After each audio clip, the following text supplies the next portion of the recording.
Moin Leute, schön, dass ihr wieder eingeschaltet habt auf meinem YouTube-Kanal Rob Stakowski.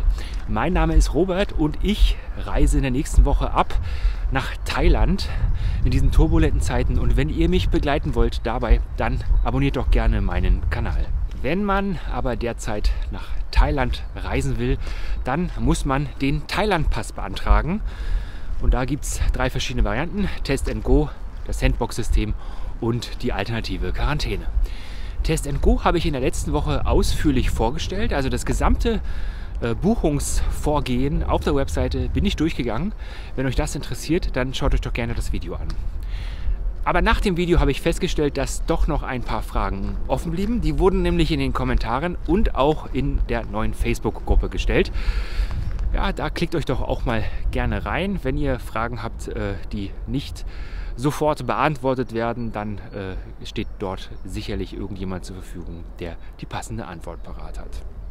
Eine Frage, die immer wieder gestellt wird, ist die Frage des Risikos. Wie hoch ist das Risiko, nach Thailand zu fliegen? Das größte Risiko ist natürlich die Infektion mit Covid-19. Ja, man kann sich grundsätzlich gegen die Erkrankung bzw. die Kosten der Erkrankung absichern. Da muss man ja auch eine Versicherung abschließen, die die thailändische Regierung vorschreibt. Also mindestens 50.000 US-Dollar Deckungssumme musst du eine Versicherung haben. Aber was so eine günstige Krankenversicherung, in aller Regel kriegt man für 20 Euro hier in Deutschland schon eine günstige abgeschlossen für ein gesamtes Jahr. Was sie aber nicht abschließen, diese Versicherungen, sind häufig Quarantäneleistungen. Das heißt also, wenn ihr nicht in ein Krankenhaus müsst und dort behandelt werdet, sondern im Hotel bleibt, Hotelquarantäne, und die zusätzlichen Kosten, die dabei entstehen, die werden von den allermeisten Versicherungen, jedenfalls von der Krankenversicherung, nicht bezahlt. Man kann sich dagegen aber ein Stück weit absichern, indem man ein großes Versicherungspaket bucht. Bei den großen Versicherern gibt es häufig Auslandskrankenversicherungen zusammen mit Rücktritt- und Abbruchversicherung. Und da gibt es auch Angebote, die entsprechend diese Hotelquarantäne mit abdecken und häufig auch noch viel, viel mehr Leistung haben. Ich habe da ein Komplettpaket abgeschlossen. Das war nicht ganz billig. Ich glaube, ich habe um die 160 Euro dafür bezahlt. Ist dann auch der Jahresbeitrag und ich kann dann bis zu 56 Tage am Stück verreisen. Aber das war mir das finanzielle Risiko so ein bisschen überschaubarer zu machen, war es mir einfach wert. Ja, was passiert denn eigentlich, wenn ihr positiv auf Covid-19 getestet werdet? Die Vorgehensweise der Behörden ist dort recht unterschiedlich. Das hängt natürlich von der Region ab, in der ihr seid, aber grundsätzlich seid ihr dann zur Isolation, Quarantäne verpflichtet. Das kann in einem Quarantänehotel sein. In der Provinz Phuket ist es beispielsweise so, dass alle Hotels mindestens 5% Quarantänezimmer haben müssen. Und da ist die Wahrscheinlichkeit, dass ihr, wenn ihr positiv getestet werdet und keine Symptome habt, in eurem Hotelzimmer bzw. in eurem Hotel in speziellen Zimmern bleiben könnt, relativ groß. In anderen Regionen, wo das nicht vorgeschrieben ist, kann es sein, dass ihr direkt in ein Krankenhaus kommt, auch wenn ihr keine oder nur milde Symptome habt, oder in ein spezielles Quarantänehotel, was dann teilweise nochmal sehr viel teurer werden kann als so ein normales Schar Extra Plus Hotel. Und jetzt werden einige sagen, das Risiko, sich in Deutschland zu infizieren, ist doch viel größer. Ja, das stimmt natürlich auch, aber wenn ich mich hier in Deutschland infiziere, dann werde ich maximal nach Hause geschickt und muss mich dort für die entsprechende Zeit, ich glaube, es sind derzeit 7 Tage, isolieren und kann mich danach freitesten. Das ist schon was anderes, wenn man in einem fremden Land ist und das Hotelzimmer einfach nicht verlassen kann. Dann komme ich mal zu ein paar Fragen, die in den Kommentaren und auch in der Facebook-Gruppe gestellt worden sind.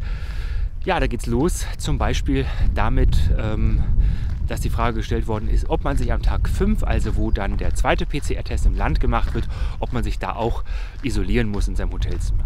Und die Antwort lautet hier ganz klar, ja, das sollte man machen. Ob das sinnig oder unsinnig ist, wenn man sich vorher schon die Tage frei bewegen durfte, das möchte ich hier nicht diskutieren, aber grundsätzlich gilt, nach dem Test wieder in Isolation, bis das negative Testergebnis da ist. Test & Go und auch das Sandbox-Programm sind nur für vollständig Geimpfte verfügbar. Aber was heißt in Thailand eigentlich vollständig geimpft sein? In Thailand ist man vollständig geimpft, wenn man 2 anerkannte Impfdosen hat, oder wenn man auch genesen ist. Auch dann gilt man als geimpft und kann quasi als geimpft einreisen. Aber natürlich kann man auch als Ungeimpfter nach Thailand einreisen. Das ist dann allerdings zwangsläufig mit der 10-tägigen Quarantäne verbunden in einem Quarantänehotel. Und dann ist auch nicht klar, was weiterhin passiert. Also wenn man sich im Land bewegt, auf bestimmte Inseln, ob man da überhaupt draufkommt, ohne dass man tatsächlich geimpft ist. Also als Ungeimpfter, auch alleine schon wegen des Risikos, schwerer zu erkranken, würde ich von einer Reise nach Thailand sowieso abraten. Ja, das sage ich jetzt so einfach. Und im Grunde muss man eigentlich auch sagen, wenn wir die Risiken besprechen, dass von einer Reise nach Thailand grundsätzlich derzeit abzuraten ist. Aufgrund der Omikron-Situation. Jeder muss natürlich für sich entscheiden, ob er das Risiko eingehen kann und will. Die Wahrscheinlichkeit, positiv getestet zu werden, ist nicht so sehr gering. Also es kann schon durchaus passieren.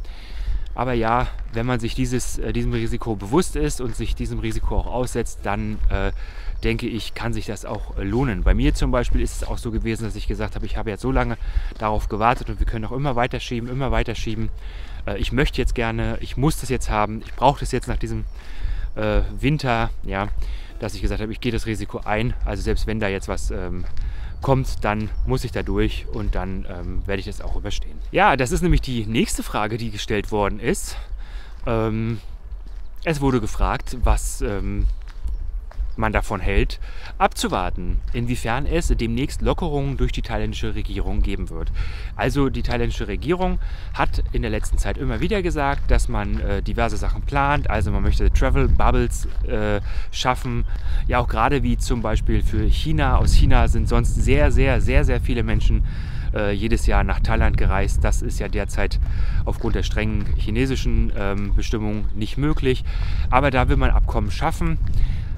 Der thailändische Gesundheitsminister hat aber diese Woche auch ganz klar gesagt, dass es so schnell diese Lockerungen nicht geben wird. Dementsprechend, ich weiß nicht, ist es schwierig zu sagen. Also es gab einen Kommentar, wo konkret gefragt worden ist, man möchte Ende Februar einreisen oder reisen und überlegt jetzt das Ganze 4 Wochen nach hinten zu verschieben. Kann man machen. Aber ob das die Situation sicherer macht, wage ich zu bezweifeln. Denn ja, glaubt ihr, dass Omikron das Ende von Corona ist? Also ich kann nicht so daran glauben und denke gerade, dass diese Chance, das Fenster zu nutzen, dass man Thailand bereisen kann, die will ich jetzt auf jeden Fall versuchen zu nutzen. Und dementsprechend denke ich nicht, dass es so schnell oder es Sinn macht, so kurzfristig zu warten auf die Gelegenheit, dass es in 4 Wochen vielleicht besser ist. Vielleicht ist es in 4 Wochen viel schlechter. Ein wichtiger Hinweis, das hatte ich letzte Woche vergessen zu sagen in dem Video mit dem Antrag. Wenn ihr den Thai Pass-Antrag stellt, dann müsst ihr die ganzen Dokumente hochladen. Denkt daran, alle diese Dokumente, bevor ihr das ganze Prozedere startet, von PDF umzuwandeln in Bilder, in JPG oder in PNG zum Beispiel. Denn in fast allen Eingabemassen kann man ausschließlich Bilder hochladen, bis maximal 5 MB. Also auch da, das darf nicht größer sein als 5 MB.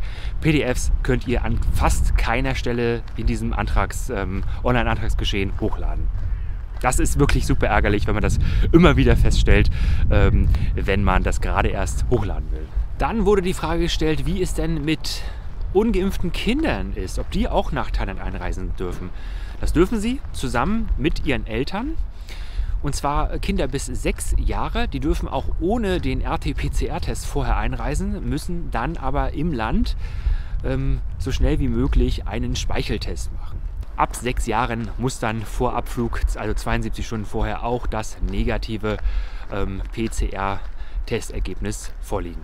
Ja, welche Frage immer wieder kam, war, ja, wie finde ich denn jetzt ein Hotel, wo ich gleich den PCR-Test und gegebenenfalls auch den Transfer mitbuchen kann für den ersten Tag, beziehungsweise Tag 5, das gleiche ja auch Hotel inklusive RT-PCR-Test, wie es von der Regierung gefordert wird.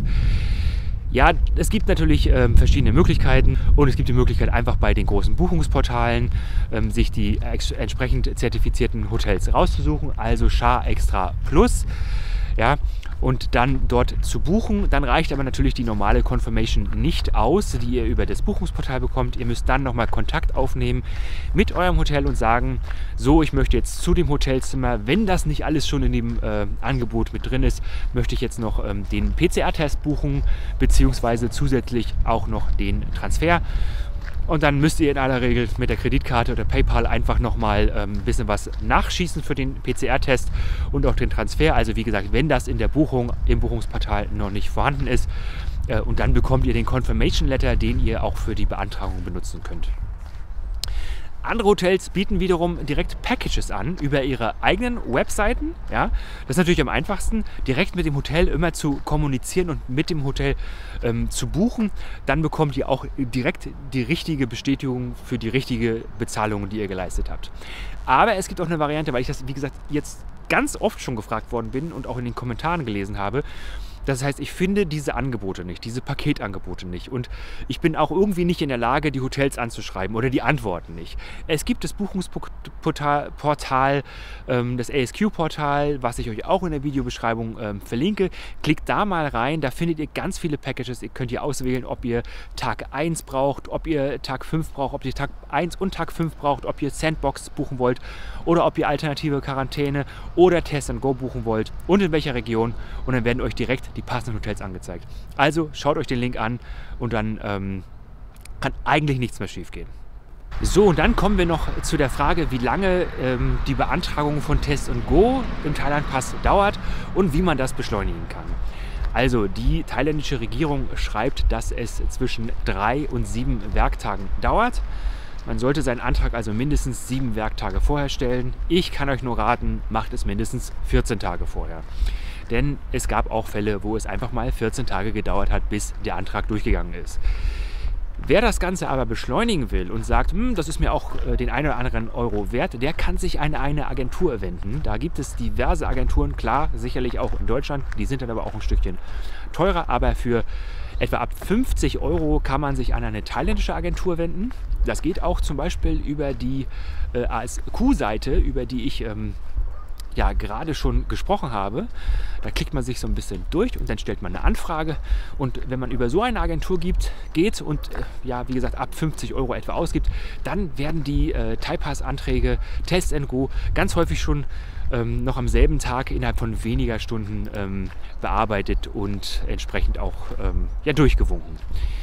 Wer also sagt, ich habe es jetzt ganz eilig, brauche es dringend und möchte möglichst wenig Arbeit damit haben, der wendet sich an solch eine Agentur. Das nächste Video kommt dann aus Thailand. Versprochen. Ich berichte euch von der Einreise über den Flughafen in Phuket und wie das mit den ganzen Formularen alles so funktioniert hat.